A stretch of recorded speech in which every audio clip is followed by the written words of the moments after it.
Street Fighter is back! This one's labelled 5, but of course, there have been countless versions of the game to play between now and the original game that came out way back when, in 1987.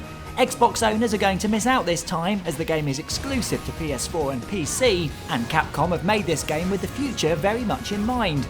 Gone are expansion packs, and the game will evolve and update as you play, with you earning fight money for free, with which to buy new updates. Or you can spend your hard-earned money on Zenny, an in-game currency you can use to take some shortcuts. The choice is entirely yours whether you want to pay to play, or be rewarded by fighting your way to the top.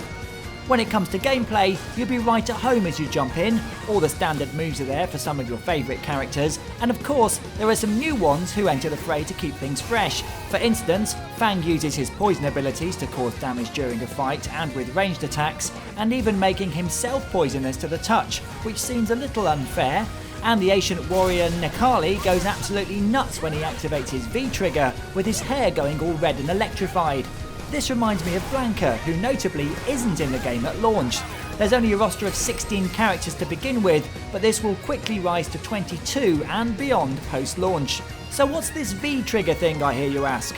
Well, it's all part of the V-system, which consists of the V-trigger, the V-reversal, and the V-skill, which can all be activated with different button combos.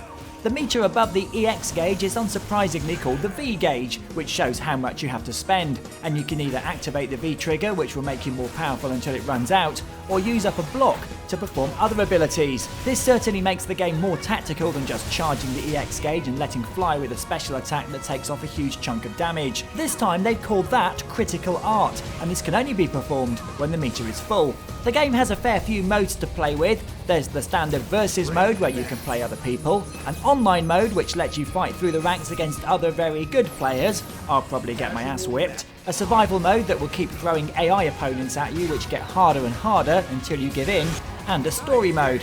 At the moment, this story mode does feel light, as it's just prologues for each character, with only 3 or 4 feature fights linked together with some voiceover and rudimentary anime art, but they do promise to expand these sections with full expanded stories in June.